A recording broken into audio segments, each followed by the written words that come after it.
गंध कोवळ्या फुलाचा त्यात श्वास सावयाचा देह लाजतो कळीचा स्पर्श होत पाखराचा वाट चालता सख्याची होई नाद पैंजणांचा प्रीत उंबऱ्या पलाड शोधते खुणा सुखाच्या गुंजते बासरी अंतरी ओल्या प्रेमसरी रास रंगात भिजते अनुक्षणते केशरी राधा बावरी बावरी राधा बावरी राधा बावरी बावरी राधा ही बावरी राधा बावरी बावरी राधा बावरी राधा बावरी बावरी राधा ही बावरी राधा. काय झाला? फोन का उचलत नाही?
हे वागणं चुकीचं आहे केसर. हे वागणं चुकीचं आहे केसर. नाही केसर, हे चुकीचं आहे. अरे नाही Kesar. I am so sorry. I am so sorry Kesar. अरे मला राग नाही आला, उलट मला छानच वाटलं. मी तुला हक्काची वाटते दुःखात डोकं शांत करायला. हा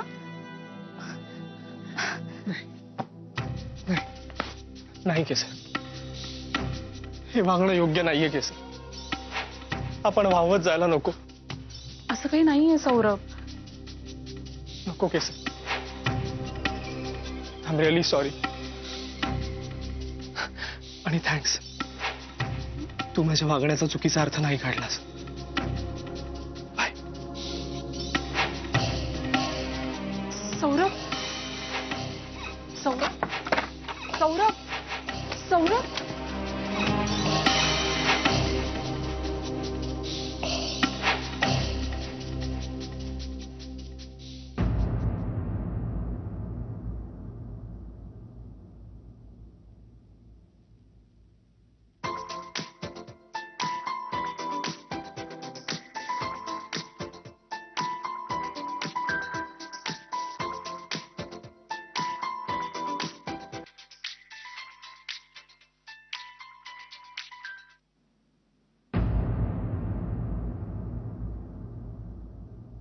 रिक्षा.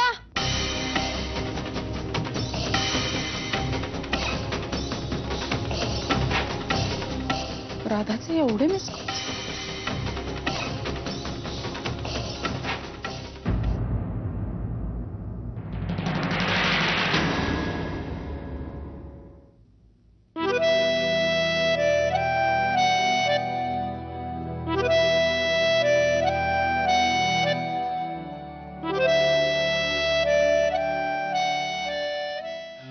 माझी तब्येत एकदम ठीक आहे. अरे पण घरच्यांनी परमिशन दिली तरच ऑफिसला येऊ शकेन ना बाबा. हो, कारण डॉक्टरांपेक्षा त्यांचा मान मोठा आहे नाही का. बरं एनिवे यू कॅरी ऑन. मी आलो की आपण ते प्रोजेक्ट लाईन अप करूया. ठीक आहे. All the best. See you. बाबा हा सुहास पोरगा खूप आवडतो मला. एकदम यंग आणि डॅशिंग मुलगा आहे. तुम्हाला आठवतोय ना इंटरव्ह्यूच्या वेळेस तुम्हालाही आवडला होता. एकदम उत्साही आहे, काहीतरी नवीन करण्याची उर्मी आहे त्याच्यात. बाबा मला वाटतं आपल्या गार्गी करता हा पोरगा परफेक्ट मॅच राहील. पण बाबा गार्गीचं काहीतरी वेगळंच चालू आहे. म्हणजे आपल्याला वाटत होतं आणि तीही सांगत होती ना की तिच्या सॉफ्ट ड्रिंक मध्ये कोणीतरी हार्ड ड्रिंक मिसळलं म्हणून तिला हँगओव्हर झाला. मग नाही ते तसं नाहीये. मी डायरेक्ट विचारलंच तिला. मग काय म्हणाली? ती म्हणाली तिला पाजली बिजली नव्हती कोणी, तिने स्वतःच वाईन ट्राय केली होती. आणि तेही एक ऋषी नावाचा मुलगा आहे, त्यांनी आग्रह केला म्हणून. तो ऋषी म्हणे सॉलिड हँडसम आहे आणि ती डेटवरही जाणार आहे त्याच्याबरोबर. कुठून या पोरी हे सगळं शिकतात कोण जाणे. आजोबा हे सगळं खूप कॉमन आहे हो. फक्त आपण आपली लाईन क्रॉस नाही केली पाहिजे. तुला हे सगळं कळतंय ग. तू रजनी सारखी समजूतदार आहेस, पण गार्गी सरितावर गेलीये. हट्टीपणा आणि मी म्हणेन तेच. रजनीश तुला तिला सांभाळायला हवं. हा मी माझ्या पद्धतीने बोलतो तिच्याशी. मोनिका तू एक गोष्ट लक्षात ठेव. तू हे सगळं मला सांगितलंयस हे गार्गीला कळू देऊ नकोस. हो कारण तू तिच्या भल्यासाठी सांगितलंय, पण तिला जर कळलं तर तिला असं वाटेल की तू तिचा विश्वासघात केलायस. And then there will be trouble you know. हो बाबा. आणि तुर्तास हे सगळं आईलाही कळू देऊ नकोस. हो बाबा. रजनीश तूही सांभाळून बोल. काय झालंय दुर्दैवानं आपल्या घरात 2 तट पडलेत. एका बाजूला तू आणि मोनिका आणि दुसऱ्या बाजूला सरिता आणि गार्गी. त्या दोघींवर भरोसा नाही. तेव्हा तू मात्र सांभाळून बोल. काय आहे, तू काहीतरी चांगलं करायला जाशील आणि तुझ्यावरच उलटेल असं व्हायला नको. खरं म्हणजे तुझंच सगळ्यात वाईट वाटतं मला.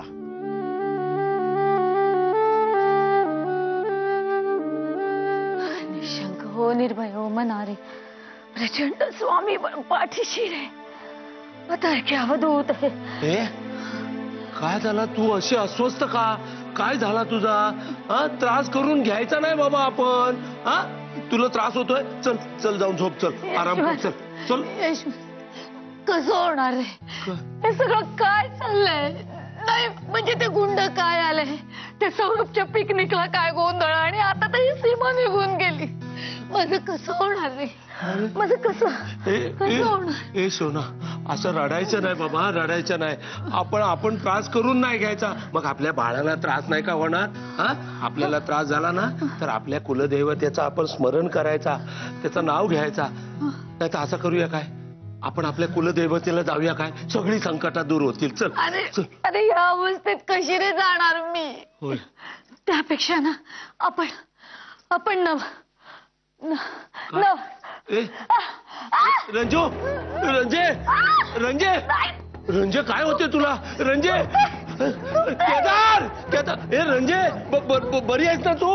तुला काय होते काय? केदार थांब, तू इथे बस. हो तू इथे बस. केदार, केदार जास्त दुखते का?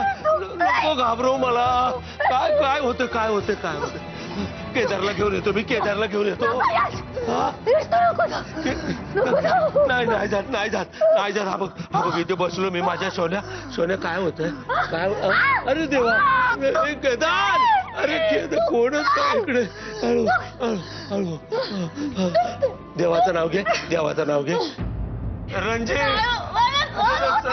माझा राजा, काय करू मी आता? मला काय कुठं नेमका गेला आता? होय रे, जरा सहन कर रे रंजे. अरे केदार उभा काय नुसतं येऊन बघ ना रे तिला. माझ्या कुठे गेला नेमका? मला वाटतं लेबर पेन असावेत. हॉस्पिटलमध्ये न्यावं लागेल. अरे आठव्यात कशी लेबर पेन येते देवा? ते नाही डेंजर असते हो. गाडी काढ. होय गाडी काढतो मी. रंजे कुलस्वामीनी सगळ्या सुखरूप पार पडू दे रे देव. काय झालं? डॉक्टर राधा, डॉक्टर राधा या या या या या या काय झालं? अहो तुम्ही देवासारखे आल्यात हो. अहो माझ्या रंजीच्या काय पोटात दुखते बघा ना, तिला काय होते जरा बघा बघा. मी चेक करते. होय, होय. चला आज चला तुम्ही चला. हा? मी येऊ नाही मी करते. बस, बस. रंजे सांभाळू ना, रंजे माझे माझं सोनं. हळूहळू हळू जा. देवा देवा, माझा काही चांगला काम केलेला असेल ना तर त्याचा पुण्य मिळू दे माझ्या रंजीला. देव पण आहे ना चांगल्या गोष्टीसाठी धावून येतो, बरोबर. तो सगळ्याचा हिशोब ठेवतो. मी तुम्हाला सांगतो, नाहीतर मग ती राधा इथे कशाला आली अचानक?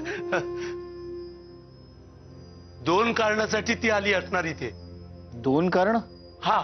कोणती? एक माझ्या रंजीसाठी आणि दुसरं तुझ्यासाठी. माझ्यासाठी? पण आता काय उपयोग? तिने नाही सांगितलं मला. तसा नाही केदार. अरे ती फार चांगली पोरगी आहे रे. तू नाराज आहेस ना ते लक्षात आलंय तिच्या, म्हणून तुझी समजूत घालायला ती इकडे आली असणार. अरे तुझ्याबद्दल काही प्रॉब्लेमच नव्हता, तिला लग्नात इंटरेस्ट नव्हता, पण आता कदाचित तिचा मत बदलला असेल. खरंच असं होईल का रे यश? अरे होईल होईल, देवाच्या मनात असेल ना तर सगळा होईल. पण त्याच्या आधी माझ्या रंजूचा जरा सगळा बरा होऊ दे. आई कुलस्वामिनी, माझ्या रंजीकडे जरा लक्ष दे ग.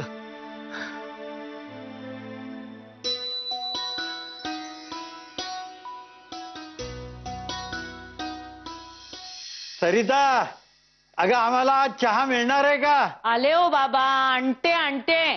केव्हा आणते? लवकर आण. हॅलो. अरे सौरभ, तू? अरे वा वा वा, ये यंग बॉय. बैस इथं बैस. सॉरी तुम्हाला डिस्टर्ब केलं असेल. अरे नाही रे डिस्टर्ब केलं, पण तू काही म्हणा, तुझ्या त्या जादुई हातानं माझे पाय ठणठणीत बरे झाले. वा, थँक्यू. चहा. हो हा. चहा दे. तू घेणार? हो चालेल. आणते.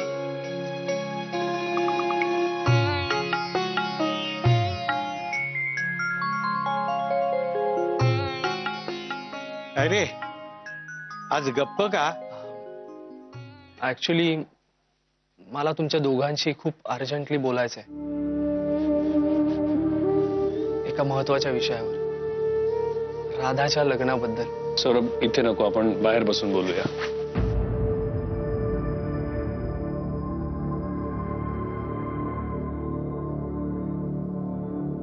बाहेर नको.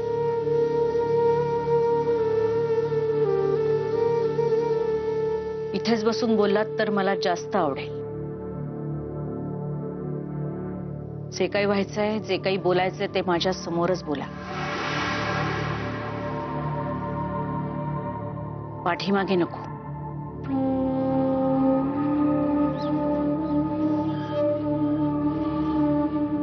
बोल सौरभ.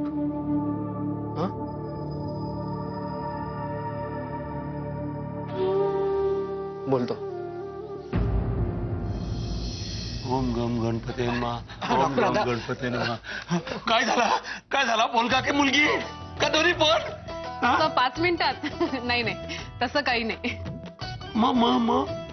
डॉक्टर राधा, काय झालं? As you know, false labour pain. कळा येत आहे तसा त्यांना भास झाला होता. 8व्या-9व्या महिन्यात बऱ्याच जणींना असं होतं. स्पेशली मोठ्या वयातील डिलिव्हरी असेल आणि हळूहळू डिलिव्हरी जवळ यायला लागली की भीती, टेन्शन आणि भरलेल्या गर्भामुळे असं होऊ शकतं. अँटी स्पॅझमोडिक टॅब्लेट्स आणून द्या, त्यांना 10 मिनिटात बरं वाटेल. काय तर लिहून द्या पटकन. मी लगेच घेऊन तू येतो. कागद पेन कुठे बघ. नाही त्याची गरज नाहीये. मी रंजूसाठी ऑलरेडी आणून ठेवलेत. काय सांगतोस काय? माझ्या काचेच्या कपाटात वर पिवळी स्ट्रीप आहे बघ, ती घेऊन ये. आता आणतो. हा. तसं काही सिरियस नाही ना? नाही. तुम्ही अगदी मोक्याच्या क्षणी आलात. ऍक्च्युली मला सौरभ आणि डॉक्टर केदार यांची बोलायचं होतं. आय मीन, या बघा, ह्यात ना गोळ्या द्या. हो, एक द्या त्यांना. डॉक्टर राधा, या आपण इथे मोकळ्यावरच जरा फेरफटका मारूया. या. आलेच मी.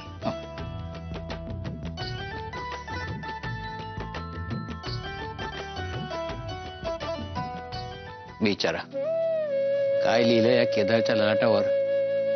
एक परमेश्वरच जाणे.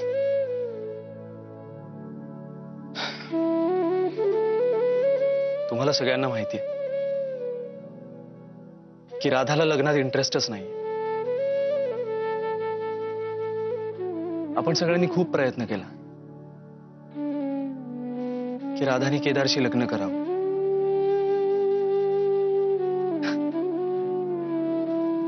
तिला केदारबद्दल काही इश्यू नाहीये, पण तिला मुळात लग्नच करायचं नाहीये. आणि तसं तिने क्लिअरली केदारला सांगितलं. केदारला त्याचा शॉक बसलाय.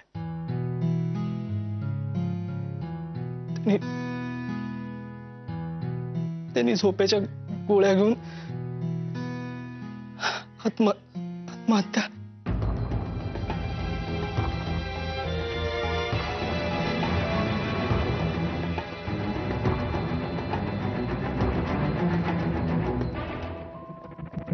हे सगळं असं झालं. सुदैवाने आमच्या वेळीच लक्षात आलं. वेळेत उपचार मिळाल्यामुळे अर्ध्या एक तासात तो रिकव्हर झाला. पण आता वेगळाच प्रॉब्लेम आहे. तुम्ही राधाशी पुन्हा बोलू शकणार नाही का? तिला केदारबद्दल इश्यू नाहीये, तिला फक्त लग्नाचा विचारच करायचा नाहीये. तुम्ही प्लीज राधाशी पुन्हा एकदा बोलाल? सौरभ, केदार खूप चांगला मुलगा आहे. आम्हाला तो आवडतो आणि तुझं कुटुंब सुद्धा आम्हाला खूप आवडतं. पण बेटा,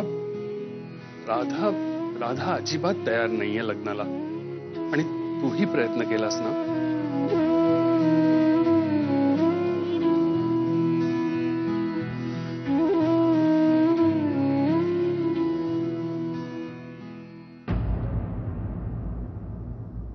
मी बोलेन राधाशी.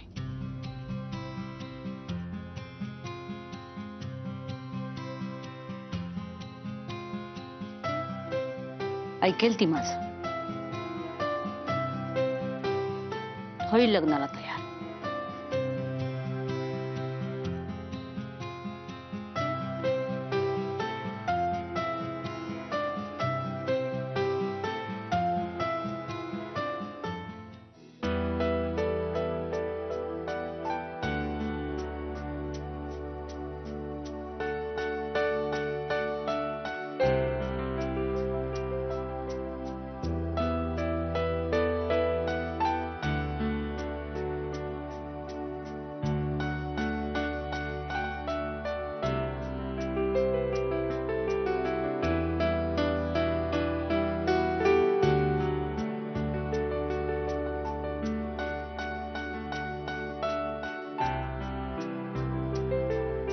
मला वाटलं मला लग्न करायचं नाहीये म्हणजे कोणाशीच. ही गोष्ट तुम्ही समजून घ्याल. हो, पण तुम्ही तर. केदारनी झोपेच्या गोळ्या घेतल्या, अख्खी बाटली. काय? हो, वेळेवर ट्रीटमेंट मिळाली म्हणून वाचला, नाहीतर. तुम्ही प्लीज एकदा त्याला समजावाल? आता लग्न नाही हे तर त्याला कळलंय, पण एकदा मित्र म्हणून प्लीज तुम्ही एकदा त्याच्याशी बोला. तुम्ही तर झोपेच्या गोळ्या. झोपेच्या गोळ्या म्हणजे हे सौरभने तुम्हालाही सांगितलं? नाही म्हणजे हो. नाही हो, मी अधनमधनं ट्रँक्विलायझर घेतो, त्या सेफ असतात, तुम्हालाही माहिती आहे. फक्त काल जरा डोस थोडा जास्त झाला. डोस जास्त झाला? नाही, तुम्ही डॉक्टर आहात केदार. डोस जास्त झालाच तुम्ही म्हणूच शकत नाही. आपण ट्रेंड आहोत, चुकूनही आपल्या हातून अशी गोष्ट नाही होऊ शकत. डॉक्टर केदार, प्लीज तुम्ही असं काही करू नका. पहा ना, तुमच्या घरातले तुमच्यावर किती प्रेम करतात. सौरभ तर तुमच्यासाठी इतकं करतो. शिवाय तुमची वहिनी, तुमची बहीण, ते मिस्टर सारखं तुमचं नाव घेत असतात. तुम्हाला जाणवलं तसं? हो, खरंच.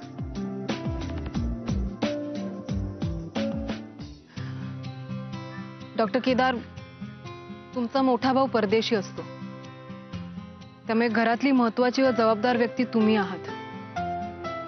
तुमचे वडील वयस्कर आहेत, सौरभ लहान आहे, तुमची बहीण बाळंतळानंतर घरी जाईल, त्यामुळे घराची सगळी जबाबदारी तुमच्यावर आहे. ती व्यवस्थित पार पाडायला हवी, बरोबर ना? हो, म्हणजे हे कधी लक्षातच आलं नव्हतं माझ्या.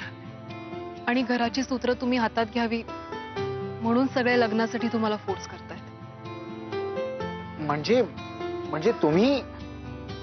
डॉक्टर केदार, प्रत्येक माणसाचे आपापले कम्फर्ट झोन असतात, तुम्हाला माहीतच आहे. लोक तुम्हाला लाजाळू म्हणत असतील, मला हट्टी म्हणतात, पण ते तसंच असतं आणि त्याची कारणंही आहेत. शिवाय प्रत्येकाचं आयुष्य वेगवेगळं असतं.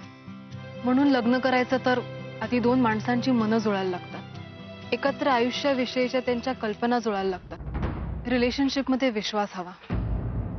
डॉक्टर केदार, या सगळ्याविषयी विचार करण्यासाठी सुद्धा माझ्या मनाची तयारी नाहीये.